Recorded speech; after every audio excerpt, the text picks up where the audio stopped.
자, 오늘 이제 5월 4일이니까 6.3 지방선거까지 딱 한 달 남았습니다. 공천 얘기를 할 수밖에 없는데 아직도 공천이 다 확정이 안 된 곳들이 있고요. 특히 지금 충남, 공주, 부여, 청양 지역구에 출마를 선언한 윤석열 전 대통령의 비서실장 정진석 전 비서실장이 이 지역에 나오겠다고 하면서 또 국민의힘이 시끌시끌합니다. 현직 충남지사죠. 김태흠 충남지사가 이제 새로운 그 6.3 지방선거 충남지사 후보로도 나갈 예정인데 원래 오늘 현직 지사직을 사퇴하고 예비후보 등록을 하려던 일정이 있었는데 이걸 취소하고 무기한 연기했습니다. 왜냐하면 정진석 나오면 안 된다. 자, SNS 올린 글이 있는데 보실까요? 국민의힘에 고합니다. 작금에 진행되고 있는 정진석 전 비서실장의 공천 과정을 지켜보면서 억장이 무너지는 심정 감출 길 없습니다. 지난 12.3 계엄 이후 1년 6개월에 비참하고 암울했던 우리의 현 주소를 잊었단 말입니까? 이제는 이 사슬을 벗어던지고 끊어내야 합니다. 지도부는 보편성과 상식선에서 판단하고 국민의 목소리에 귀를 기울여야 합니다. 저 김태흠은 국민의힘을 사랑합니다. 그러나 자숙과 반성 없이 국민적 양심에 반하는 행위를 한다면 떠날 수밖에 없습니다. 이거 국민의힘 탈당 시사한 겁니까? 뭡니까? 그러니까 뭐 시사는 탈당인데 벼랑 끝 전술이라고 봐요. 예를 들면 국민의힘이 광역 단위 후보가 무소속으로 됐다가 공천 과정에서의 납득을 못해서 무소속으로 출마하는 일이 벌어지면 사실 이제 선거 자체를 치르기가 어려울 정도의 혼선을 드러내는 거기 때문에 나 없으면 쉽지 않을 텐데 뭐 이런 이제 말하자면 협박을 하는 건데. 그러니까 뭐 협박이라면 협박이라고 고언이라면 고언이죠. 근데 이제 김태흠 지사가 왜 이렇게까지 나서는가 이거는 그게 중요하죠. 잘 모르겠어요. 솔직히. 왜 이렇게 나서는 거예요? 저는 그렇게 생각합니다. 충남의 맹주를 두고 그 기반이 가장 뿌리 깊은 게 정진석 전 비서실장과 본인이에요. 근데 본인 입장에서는 국민의힘에서 충남의 두 어떤 아들이라고 하면 정진석과 김태흠이다. 제가 또 어머니가 부여, 아버님이 청양 또 정확하게 알고 있습니다. 와, 부여 그쪽 지역구 정선 제대로 알고 계시네요. 대구 얘기 나오면 법무관 생각하고 제가 또 고향이 전국구야 지금 보면. 네, 그 충남의 맹주 자리를 두고 했을 때 하늘 두 태양은 있을 수 없고 그런데 되게 어떻게 보면은 김태흠 지사 현 지사죠 입장에서는 굉장히 영리한 수를 든 게 이거를 받아줄 경우 어떻게 보면은 자신의 경쟁자인 그 정진, 그 경쟁자는 이미 경쟁이 아니에요. 진다고 생각하고 있습니다. 민주당 충남지사 후보는 경쟁할 것도 없이 지금 국민의힘이 문제인 거예요? 나중에 총선할 때 이쪽에서 내가 힘을 쓸 수 있느냐를 생각을 했을 때 그 정진석을 제낄 수 있는가. 만약에 이번 나의 말을 받아준다고 하면 정진석을 제낌으로써 충남에 내가 거두가 되는 거고 만약에 안 받아준다고 하면 어차피 질 것 같은 선거 안 나갈 수 있는 명분 그리고 장동혁에게 딱 한 가지 더 압박이 가죠. 나 그럼 아산으로 다시 나갈 거야. 충남 보령 뭐 이쪽으로 나갈 거야. 이런 식으로 해서 너 그 지역구 가온나가 될 수 있기 때문에 두 가지의 포석을 두고 압박을 하는 게 아닌가 싶습니다.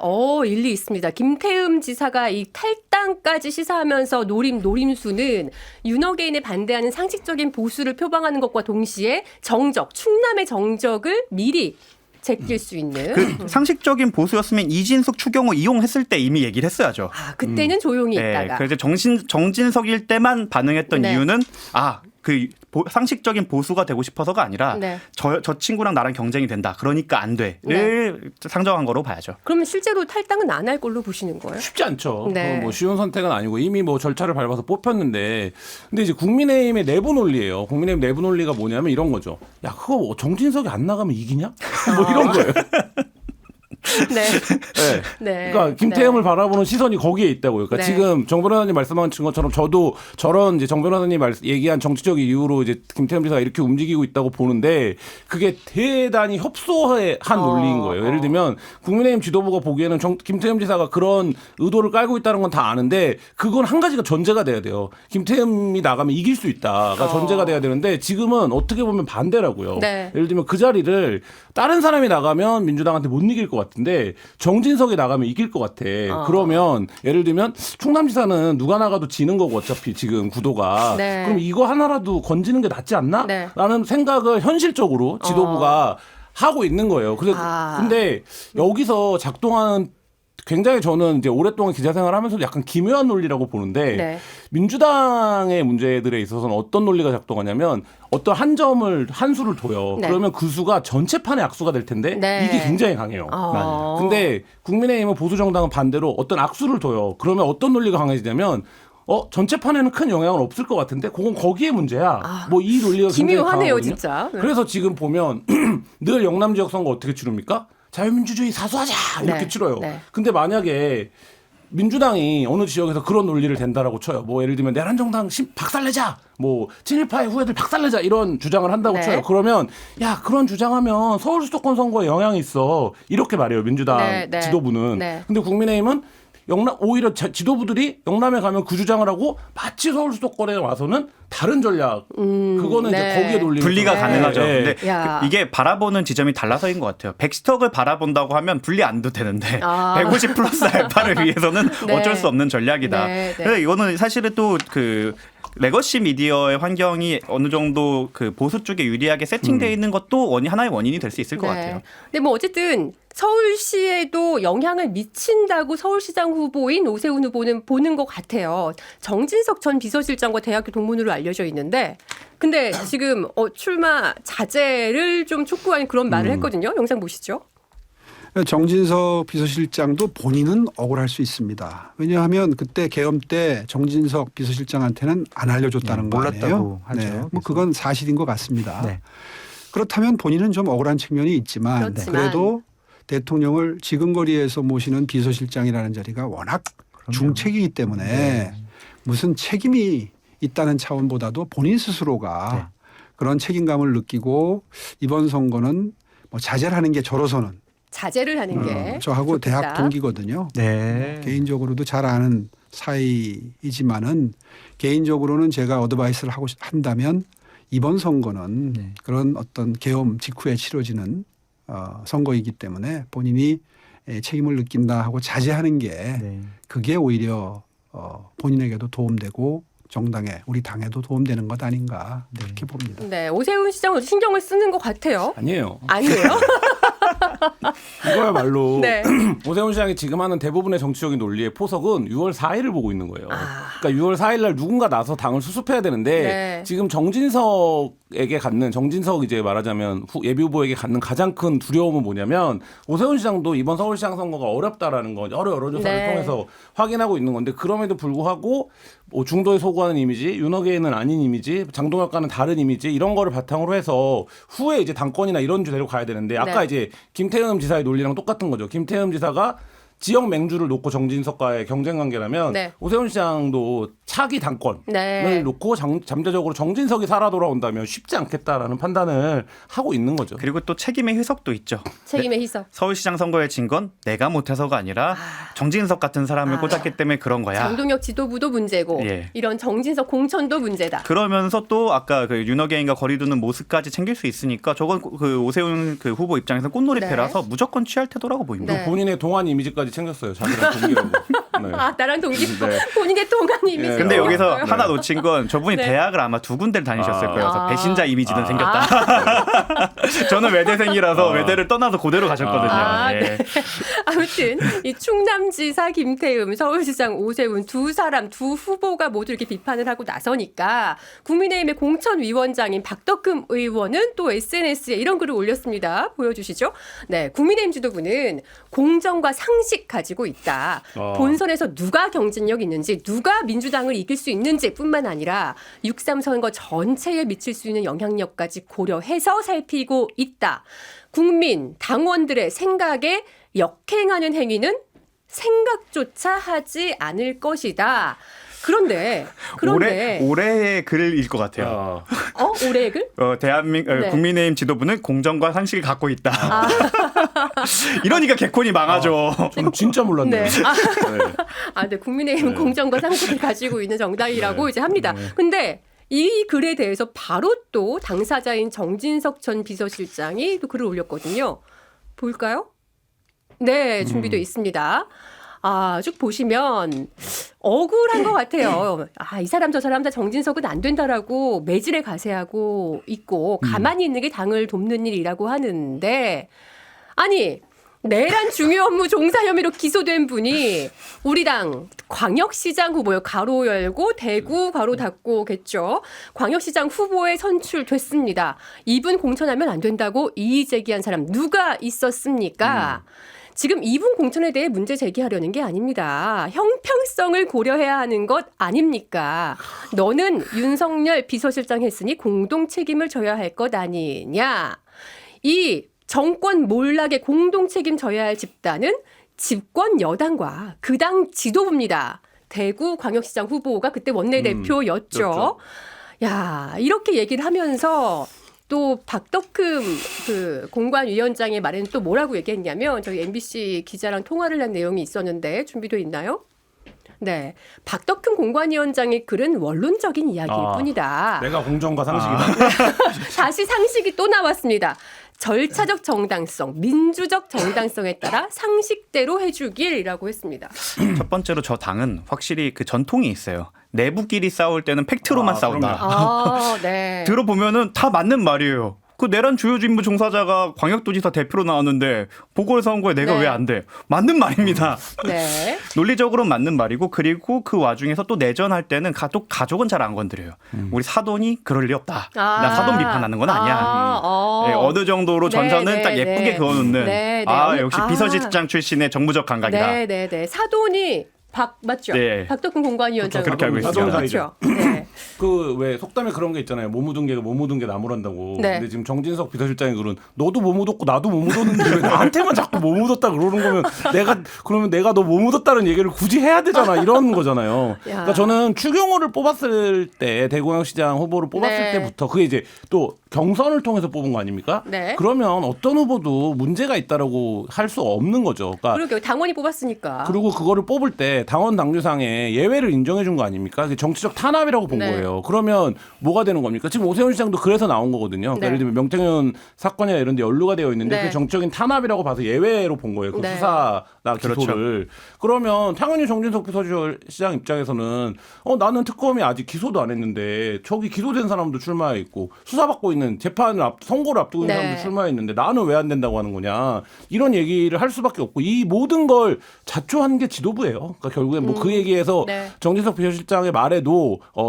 일말에 그 사실은 있는 거죠. 네, 근데 당시 원내대표 추경호 원내대표나 당시 대통령 비서실장인 정진석이나 둘 다 책임 있는 건 피할 수 없을 거라 봐요. 근데 어쨌든 추경호는 경선을 거쳐서 당원들이 뽑았어요. 전략 공천하고는 또 차원이 다르지 않겠습니까? 뭐 경선 해달라고 하면 되죠. 아, 사실 어떤 그렇죠. 정말 공천받고 싶으면 네. 경선해달라고 해라. 경선 해달라고 해도 되고 경선을 해도 만약 거기 나오는 지금 딱히 다른 대안이 크게 네. 없기 때문에 아마 있다고 해도 정진석 입장에서는 네. 어려울 게 없다고 보기 때문에 경선에 붙이라고 해도 아마 반발은 안 할 겁니다. 네. 근데 그거를 지금 진행할 시간과 여력이 남아있지 않으니 걸 아니까 저렇게 나오는 거죠. 네. 자, 김태흠 충남지사 후보의 앞으로의 행보 30일밖에 안 남았는데 그것도 궁금하고 그다음에 정진석 전 비서실장에 대해서 국민의힘이 어떻게 할지 사돈인 박덕흠 공관위원장은 상식대로 하겠다는데 과연 전략공천 할지 어떻게 할지 지켜봐야 될 것 같습니다. 자, 부산으로 가보겠습니다. 지난 주말에 부산에서 박형준 국민의힘 부산시장 후보의 선거사무소 개소식이 있었는데 여기에 지도부와 의원들이 총출동했습니다. 그런데 참 총극이 벌어졌어요. 영상 보시죠. 부산시장 후보의 저는 개소식이 아니라고 생각합니다. 확실히 힘을 우리 되찾으셨어요. 국민의힘의 출정식이라고 저는 생각하고 있습니다. 출정식이다. 박형준 시장 억장 무너지는 소리가 들리죠. 내가 좀 가만히 좀 있으세요. 비상계엄은 잘못된 거예요. 아이고. 여러분들이 계시기 때문에 지금 국민의힘이 안 되는 거예요. 사랑하는 좀 조용히 좀 하이소. 뉴스에 보니까 외국인 관광객 마이크를 한번 던져요. 네. 아이고. 장동혁 대표 연호하는 분들은 빨리 집에 가세요. 적어도 선거 끝날 때까지 절대 안에서 서로에 대해서 뭐라고 하지 마세요, 제발. 아유. 우리가 저분은 하나가 머리가 돼야 안 됩니다. 자라나요? 아니 조금 잘한 것 같긴 합니다. 어쨌든 박형준 부산시장 후보가 이렇게까지 핏대를 아니 야외도 아닌데 그렇죠. 이렇게 핏대 올리는 건 처음 봤어요. 저 어렸을 때 꼬마 자동차 붕붕이라는 만화가 있었는데 알죠. 그 만화 주제가 꽃향기를 맡으면 힘이 힘이 나는 솟는다고. 저분이 태극기만 보면 힘이 솟아요. 그래갖고 장동혁 지지자들이 네, 정말 많이 와요. 자기 지지자들만 보면 힘이 솟아갖고 저렇게 이제 막 연설을 하시는데 저는 저거를 의도해서 간 거라고 봅니다. 그러니까 연출까지는 아니겠지만 네. 저런 광경이 나올 수 있을 거라는 걸 예상하고 간 거고. 그러니까 지금도 이제 잠깐 편집된 화면으로 보셨지만 네. 장동혁 대표가 박형준 부산 얘기를 안 해요. 그냥 본인 얘기만 합니까? 그 선거 출정식이다 뭐 이렇게 얘기를 네, 하거든요. 네. 그러니까 이제 저런 장면을 의도하고 갔는데 어떻게 보면 이제 대부분의 사람들은 조경태 의원이 속 시원하게 얘기 잘했다라고 하는데 뭐 저거를 모르진 않잖아요. 우리 모두가. 네. 근데 저기는 이제 장동혁이 이거 봐라. 당대표를 이렇게 대접을 한다. 이거를 보여주고 자기 지지자들한테 내가 광역단위 후보들한테 탄압당하고 있다. 거꾸로 이거를 좀 드러내기 위해서 간 게 아닌가라는 생각이 듭니다. 장동혁 후보 입장에서 굉장히 가성비가 나오죠. 저기에 수백 명 동원할 필요도 없습니다. 한 20명만 와도 저 효과를 낼 수 있거든요. 실내니까. 예, 실내니까. 그래서 아마 대구나 경북에 가서도 저 20명 그분들이 그대로 이동할 가능성이 높고 똑같은 상황을 연출하겠죠. 그리고 선거를 패배한다고 하더라도 나를 지지하는 사람들이 이렇게 소리가 높은데 네. 광역 후보들이 나를 괄시하고 천대하고 따로 해서 이 패배가 된 거다라고 네. 그 책임을 희석시키기에도 너무 좋은 장면을 만들어 놔서 전지적 장동혁 입장에서 봤을 땐 굉장히 좋은 포석을 둔 거죠. 박형준 부산시장 후보가 포석을 잘못 둔 거네요. 그러면. 네. 왜냐하면 본인 입장에서는 일단 본인의 선대위원장은 김문수를 냈어요. 근데 아무도 오지 말라고 한 장동혁 지도부도 초대를 했단 말이에요. 근데 또 지도부와 각을 세우고 있는 조경태 의원도 초대를 했단 말이에요. 뭔가 본인으로서는 다 초대해서 뭐 어떤 이미지를 보여주려고 했던 것 같은데. 아니 그게 선거에 사실 선거의 정석이죠. 선거의 정석인데 그러면 가갖고 우리 박형준 후보가 훌륭하신 분입니다. 우리가 박형준 후보 중심으로 뭉쳐서 이렇게 해야 되는데 그렇게 하는 게 다 정석인데 모두가 다 정석적인 생각을 하지만 장동혁 대표는 그런 생각을 하지 않아요. 장동혁 대표는 보법이 달라요. 이미. 네. 다른 보법으로 움직이는 거예요. 그럼 거기에 자기 지지자들이 오면 어떻게 되는 겁니까? 거기서 마이크에 잡히면 안 되는 소리들이 잡히게 되잖아요. 뭐 윤호개인이네 네. 장동혁이네 이런 게 잡히잖아요. 그럼 정말 제대로 된 지도부면 저의 일은 대신 박형준을 연호해 주십시오라고 해야 되는 거죠. 근데 장동혁 대표는 그 얘기를 안 하죠. 안 하고 거기서 조경태 의원이 저런 연설을 할 거라고 생각했겠죠. 그러면 거기서 내가 이거 봐라. 내가 여기 왔는데 내가 도와주러 왔는데 나를 이렇게 나무란다. 그러니까 나의 지지자들아 나를 어떻게 해줘야 돼요? 나를 지켜줘야죠. 그러면 그걸 언제 지키는 겁니까? 6월 3일까지는 장 대표가 후보를 지킨다고 해야 되는데 지금 이 당 대표는 어느 자리를 가든지 모여있는 사람들한테 이 후보로부터 나를 좀 지켜줘라. 네. 뭐 이러니까 이게 안 되는 거죠. 그러니까 박형준 시장은 상식적인 판단을 한 거죠. 당대표니까 당연히 와서 후보를 띄워줄 거다. 그렇죠. 하지만 우리 장동혁 당대표님께서는 말씀하신 것처럼 보법이 다르다. 네. 국민의힘과 당대표의 이익을 당연히 동일하게 봤던 아니란 판단을 한 네, 거죠. 네. 근데 그거는 이제 시작에 불과하다. 그리고 앞으로 오지 말라고 해도 갈 겁니다. 그래서 이제 그 장동혁의 화려한 퍼포먼스는 네. 계속될 것이다라고 예상해 보겠습니다. 그럼 여기서 조경태 의원이 더 비판을 받을까요? 장동혁 대표가 더 비판을 받을까요? 각 세계관마다 다르죠. 맞아요. 유니버스가 달라요. 사실 조경태 의원은 계속 일관된 말을 비상계엄 이후로 계속 일관된 입장이긴 했거든요. 근데 지금 어쨌든 당의 어떤 손가락질, 당내의 손가락질하는 그런 주인공이 돼버렸어요. 근데 그 세계관 쪽에서는 또 중도적으로 네. 중도 보수에 가까운 분들은 조경태 의원에 대해서 호감이 있는 얘기를 하겠죠. 하지만 이 둘이 이제 알고리즘도 달라졌고 세계관이 달라졌기 때문에 아마 하나로 뜻을 모으긴 쉽지 않을 거고 네. 조경태 의원도 앞으로 정치 활동을 함에 있어서 정말 오른쪽에 있는 표는 오히려 민주당보다 더 받기 힘들어진 상황이 네. 됐다는 걸 알고 네. 있을 거예요. 저기서 제일 힘든 건 후보죠. 그러니까 후보는 우리 싸우지 맙시다 이 말밖에 못 하는 그쵸. 거잖아요. 후보는 편을 지금 이제 말씀하신 대로 이쪽에 15%가 있는 것 같고 이쪽으로 확장은 하긴 해야 될 것 같고 중도로 확장은 해야 될 것 네. 같은데 어쨌든 지금은 여기에 더 표가 많은 것 같고 뭐 이런 상황에서 굉장히 뭐 어정쩡한 그렇지 않아도 박형준 후보가 이렇게 막 입장이 센 사람이 아닌데 그러게요. 이게 자칫하면 어떻게 되냐면요. 싸우는데 누가 와갖고 싸우지 마 그냥 하지 마 이러면 둘 다 이 사람이 미워질 때가 있어요. 그러네요. 양쪽 표를 네. 다 얻으려고 다 불렀는데 네. 다 떨어져 나갈 수 있는. 지금 그런 처지가 될 수도 있겠다라는 생각이 들어요. 네. 자, 이 모습을 지켜봐서일까요? 서울시장 후보인 오세훈 후보는 아직 사무실 개소식 일정을 잡지 않았는데 CBS 노컷뉴스와의 통화에서 어제 이런 말 했다고 합니다. 실무 캠프는 돌아가고 있는데 어떤 방식으로 오픈할지 고민 중이다. 개소식을 하면 바로 왜 지도부는 안 부르느냐 이런 질문이 나올 것 같다라고 고민을 털어놨다고요. 아, 이런 게 인터뷰가 되는 게 저는 아직도 기자를 20년 가까이 했는데 너무 신기해요. 이게 말이 되는 얘기입니까 지금? 사실 서울이야말로 사실 다 불러야 되는 네, 곳이잖아요. 오늘 아침에는 뭐라고 얘기하는 줄 알아요? 우리는 이미 12명의 시민을 공동선대위원장으로 세웠대요. 네. 근데 그걸 아무도 몰라요. 그 12명이 누군지를. 아까 이게 저는 약간 모든 캠프가 지금 국민의힘 후보들 캠프가 척척박사 캠프가 되고 있어요. 그러니까 난 윤석열은 아닌 척, 난 장동혁과 다른 척. 그런 척척 박사 그래서 캠프. 다 지금 척척 박사 캠프예요. 우리가 그러고 나서 다 뭐라 그럽니까? 우리가 그냥 알아서 할게요. 원래 이제 척척 박사들이 알아서 한다 그러거든요. 네, 모든 걸 다 네. 알고. 근데 지금 여기뿐만 아니라 그렇게 되어가고 있다. 그러면 아까 이제 정 변호사님도 얘기했지만 장동혁 대표 입장에서는 나중에 말하기가 좋죠. 내가 아무도 나를 찾지 않았고 결국 다 줬다. 내가 그 사람들은 네.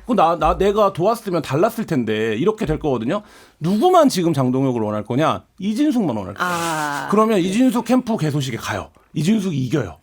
그러면 뭐라고 하는 겁니까? 그거 내 봐라. 덕분에 이것 봐라. 날 내가 불렀어요. 민든 다 이겼다. 그렇죠. 그리고 이게 또 그 네. 표 차이가 워낙 지형 때문에 서울도 한 15% 차이 이상 날 수가 없거든요. 근데 본인이 갖고 올 수 있는 게 15%다. 봐라 이진석을. 그리고 극우가 15% 갖고 있다라는 걸 입증을 하면 그 논리가 또 얼추 또 돌아갈 수가 있어요. 내가 네. 갖고 오는 15%가 있었으면 이겼다. 네. 그런 식으로 만들어 갈 거고 오세훈 시장은 왜 박형준과 다른 선택을 했는가?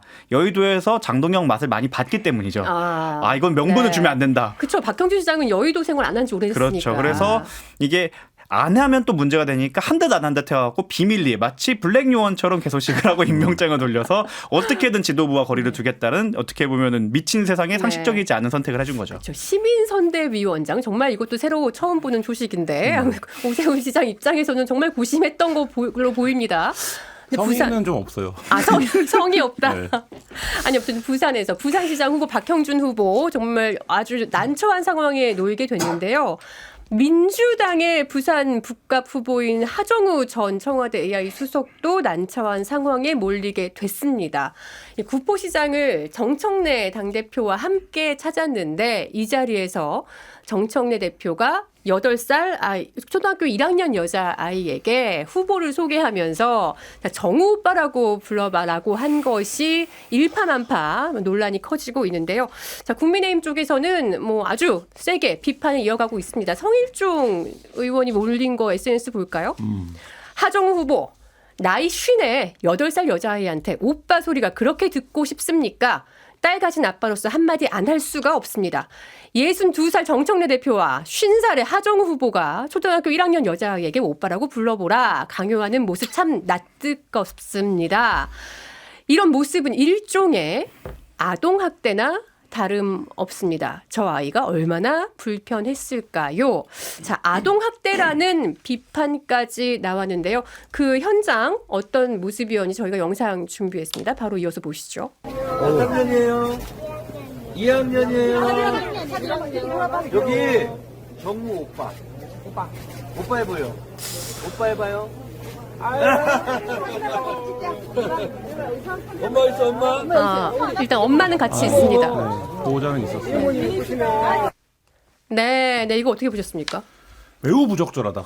매우 부적절하다. 매우 부적절하다고 보고요. 저게 저는 아동학대다 이런 게 어쨌든 그런 게 아니라 선거라는 게 말 한마디로도 이제 빚을 지고 말 한마디로도 구도가 바뀌고 이런 그럼요. 게임인데 저기서 너무 이제 말하자면 부적절한 발언이고 저게 이제 어쨌든 사과는 이후에 했습니다만 지금 이제 하정우 후보가 내려가고 나서 몇 번 이제 삐그덕거리는 모습들이 나오는데 손털기 논란에 이어서 네. 며칠 안 돼서 나온 논란이에요. 그러니까 저게 매우 부적절하다는 생각이 들고 이쯤 되면 전략을 좀 고민해 볼 필요가 있어요. 그러니까 저희가 무슨 말씀드리는 거냐면 왜 저렇게 지도부가 대거 내려가서 시장을 돌고 있는가. 그렇죠. 네. 그러니까 예를 들면 하정우는 부산의 경제, 부산의 미래, 부산의 산업, 부산의 청년 이런 컨셉으로 선거를 하면 되는 거잖아요. 네. 근데 그게 아니라 왜 말하자면 인지도 떨어지는 그러니까 저평가 우량주들이 보통 시장을 돌거나 스킨십을 하거나 이렇게 해서 하는 선거를 하는 건데 저기는 지금 이미 민주당의 부산 지역 조직이 돌아가고 있고 네. 이런 선거인데 그러니까 저런 방식으로 스킨십을 하는 게 과연 이제 이게 득표에 도움이 되는 전략이냐. 한동훈 후보 같은 경우에는 조직이 없고 제3후보기 때문에 사실 1대1 대면 접촉을 늘려가는 거로 선거 운동을 시작할 수밖에 없어요. 네. 근데 네. 민주당은 아니란 말이에요. 이미 조직이 있는데 네. 왜 시장을 가느냐. 네. 그런데 자꾸 이제 그런 과정에서 실수가 반복되니까 네. 그러니까 그거를 능수능란하게 잘할 수 있으면 오히 뭐 그거를 한다라고 생각할 수 있는데 계속 지금 이제 말하자면 설화에 휩싸이거나 네. 어떤 사고가 나거나 그리고 그거를 사후적으로 리스크 관리하는 거에서 뭔가 허점을 노출하거나 네. 뭐 이런 장면인데 이거는 선거 전체 판세에 영향을 미친다 뭐 이런 거를 계측하기 전에 전혀 도움이 안 되는 매우 네. 부적절한 지금 모습이 나왔다 이런 생각. 시청 요원분들도 하정우 전 수석 왜 이렇게 실수가 잦냐 이런 비판 댓글들을 남겨주시고 계시다고 하는데 켄다 요원님. 두 개로 나눠서 생각을 해야 될 것 같아요. 저 네. 사안 그리고 부산 북구에 대한 민주당의 전략 둘 다 네. 평가를 해야 될 것 같은데 저 사안은 뭐 이론의 여지가 없이 부적절하고 사실 저거에 대해서 만약에 그 부모님이 지지자가 아니라 반대편이었다면 고소고발해도 할 말은 없다. 뭐 사실 무혐의가 나올 가능성이 매우 높지만 내가 딸이 아동 그 정서적으로 마음에 안 들었다고 하면 일단 수사가 진행될 수도 있거든요. 그런 측면에서는 다행히 호의적인 분이니까 저렇게 데리고 와서 네, 이렇게 사진 찍으라고 네. 했을 테니까 고소고발은 없겠지만 충분히 이거 문제가 되는 부분이고 나와서는 안 되는 부분인데 네. 이 부분뿐만 아니라 사실 하정우 후보가 거기에서 능수능란하게 그래도 삼촌이죠 아니면 그 아버지라고 아니면 아저씨라고 해봐 이런 식으로 했다가 아니면 저도 또래 딸이 있습니다. 라든가. 이런 식으로 했다면 좋았을 텐데 그런 네. 걸 못하는 사람이고 초보고 잘 못하기 때문에 사실은 당이 지원을 해줘야 되는데 오히려 당이 리스크를 불고 왔다. 그러게요. 그게 더 문제인 거고 두 번째로는 제가 몇 번 말씀드렸는데 PK 지역 그 부울경 같은 경우에도 민주당 우호 지역이 아니에요. 네, 근데 그렇죠. 거기에 파란색 장 지도부들이 서울에서 내려와갖고 우르르 새 보여주는 게 결코 도움이 안 될 수도 있습니다. 네, 제가 네. 매번 와서 말씀드리지만 점령군 행세하면 안 된다라고 말씀을 많이 드렸는데 저렇게 와갖고 위세를 보여주는 게 과연 도움이 될까라는 생각이 들고 그렇게 점령군이 아니라 당력을 동원해서 도와줄 거면 와갖고 시장 가서 사진 찍을 게 아니라 말씀하신 것처럼 지역 조직 동원해갖고 네. 3인 이상 모인데 5인 이상 모인데 분류해갖고 그 사람들 만나서 확실한 표를 얻어와야 돼요. 네. 왜 그거를 안 하고 왜 아직도 시장에 있는지 모르겠어요. 그러게요. 2026년도 선거 전략이라고 하기엔 너무들 다들 시장으로만 달려가는 것 같아서 의아했는데 결국 이런 실수들이 나오는 것 같습니다. 우리 시청 요원님들 중에 27사단 요원님 중앙당은 제발 선거 끝날 때까지 동쪽으로 가지 마라 이런 얘기를 하셨어요. 도움이 안 된다고 보시는 분들 많은 것 같아요. 아니 뭐 동쪽으로 가도 되는데 지금 말씀하신 것처럼 이게 민주당이 요새 잘 나간다고 여기 와갖고 저렇게 위력 시위를 하네 이런 느낌을 주면 안 된다는 거죠. 근데 네. 지금 그거에 대한 민감도 정서가 훨씬 심하죠. 부산이나 대구가. 근데 이제 그렇게 자칫 비칠 수 있다. 네. 요거 하나고 하정우 수석은 원래 본인이 하려고 했던 선거 컨셉이 있었을 거예요. 자기가 네. 하고 싶은 얘기가 있을 거고 정치를 하겠다고 결심을 했을 때 그 얘기를 하면 돼요. 근데 지금 내가 늦게 투입됐다. 근데 막 한동훈 후보가 막 여기를 돌고 있네. 막 이걸 SNS에 맨날 올리네. 그럼 나도 네. 빨리 이걸 해서 따라잡아야겠다. 이런 전략으로 지금 보이거든요. 근데 그럴 필요가 없다라는 거예요. 왜냐하면 거기는 한 유권자가 한 12만 명 정도 되는 지역이고 네. 실제 실제 투표를 감안하면 7만에서 8만 명 정도가 투표를 할 텐데 그중에 그 전재수 후보가 늘 5만 표 플러스 그러니까 5만 표에서 왔다 갔다 하는 득표를 올렸던 지역이에요. 네. 이 얘기는 뭐냐면 당선되는 득표율이 중요한 게 아니라 투표를 해야 되는 7, 8명 중에 이미 4만 명 이상을 조직하고 있다는 네. 거예요. 민주당. 그러니까 그 조직표를 깔고 가는 거예요. 거기서 그 사람들을 투표장으로 불러내기만 하면 돼요. 이 사람들을 투표장으로 불러내는 거는 뭐냐면 하정우라고 하는 인물의 개인 경쟁력이지 시장 가서 어머님 저희가 민주당 후보입니다. 민주당 후보가 하정우인 거는 이제 부산 북구에서는 다 알아요. 네. 그렇기 때문에 이제 그 부분으로 선거 전략 캠페인을 좀 전환할 필요가 있다 이런 생각이 듭니다. 혹시 뭐 초등학생, 중학생들을 계속 만나고 다니는 한동훈 후보를 의식한 거는 아닐까요? 그러니까 사실 이건 말린 거예요. 말린 한동훈 거다. 후보의 전략을 따라가갖고 저쪽을